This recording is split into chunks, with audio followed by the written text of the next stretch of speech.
وَلْيَتَلَطَّفْ وَلَا يُشْعِرَنَّ بِكُمْ أَحَدًا، اور اسے چاہیے کہ وہ نرمی سے بات کرے. تلطف لطف سے یہ لفظ ہے. اسے چاہیے کہ وہ نرمی سے بات کرے. یعنی ظاہر ہے باؤ تاؤ کرتے ہوئے بندہ کبھی وہ بھی ہو جاتا ہے. تو یہ یعنی ہم چونکہ مفرور ہیں، ہم لڑنا افورڈ نہیں کر سکتے.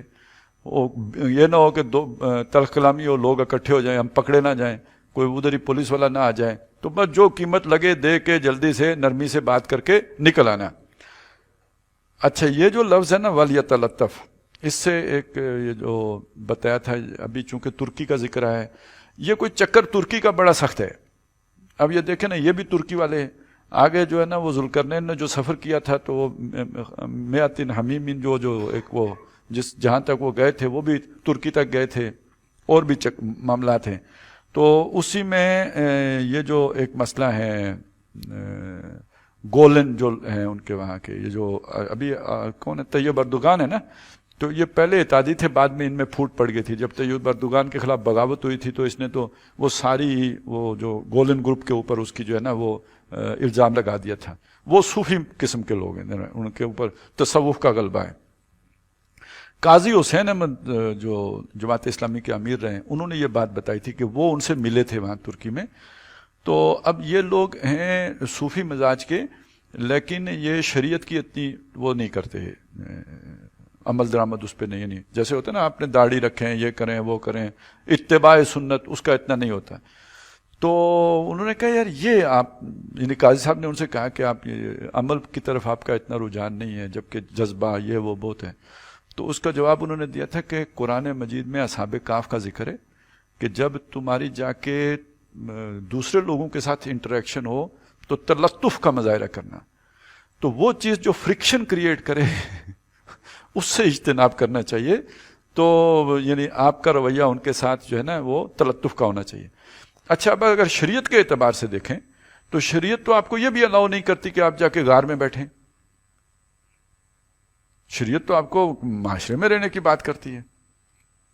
تو اگر غار میں بیٹھنا کسی اضطرار کے نتیجے میں ٹھیک ہو سکتا ہے تو کسی بنیاد پرست تلوار کا کسی سیکولر نیام میں ہونے میں کیا کسی کو مذائقہ ہے؟ قائد اعظم کے بارے میں یہ بات کہی گئی ہے نا کہ یہ اسلام کی تلوار سیکولر نیام میں ہے، کیونکہ وہ شریعت کی بات تو کرتے تھے، وہ پاکستان میں قرآن کے غلبے کی بات تو کرتے تھے، لیکن ان کے اپنا رنگ ڈھنگ کچھ بھی جو ہے اس طرح کا تھا نہیں. تو اگر یہ بات گولن صاحب کے لیے ٹھیک ہو سکتی ہے تو ان کے لیے بھی تو ٹھیک ہو سکتی ہے. اور اصحاب کہف کے لیے ایک بات اگر صحیح ہو سکتی ہے تو کوئی دوسرا اگر سر سید احمد خان سٹائل پر کوشش شروع کر دے تو وہ کیوں نہیں ٹھیک ہو سکتی؟ تو بہرحال یہ ایک سوچ بنائی گئی ہے، بنی ہے لوگوں کی. اب اس میں یہ فرق نوٹ کریں کہ ہمارے ہاں جو یہ اے آئی تحریک اٹھی ہیں، خاص طور پہ جماعت اسلامی یا پھر اسی کے بعد جو باقی اٹھی ہیں، یہ اس طرح کی تحریکیں نہیں ہیں جیسے ترکی میں تحریک چل رہی ہے.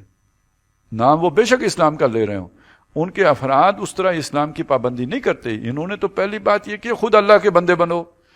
اگر آپ ریاست کے اوپر اسلام غالب کرنا چاہتے ہو، پہلے اپنے 6 فٹ کے وجود کے اوپر اسلام غالب کرو، پہلے خود حقیقی مسلمان بنو. جماعت میں کبھی رکن بننا کوئی آسان کام تو نہیں ہوتا تھا. ہمارے گاؤں میں ایک بندہ تھا، وہ کہتا تھا کہ صدر بننا آسان ہے، رکن بننا جماعت کا مشکل ہے. یعنی ملک کا صدر بننا آسان ہے، جماعت اسلامی کا رکن بننا مشکل ہے. تو بہرحال وہ جب بنی تھی تو وہ تو خالص اس بنیاد پہ، یہ وَلْيَتَلَطَّفْ کے اصول پر نہیں بنی تھی. لیکن آپ آج اپنے ملک میں ایسے لوگ دیکھیں گے جو کہیں گے کہ بھائی شریعت کی پابندی کی اتنی ضرورت نہیں ہے،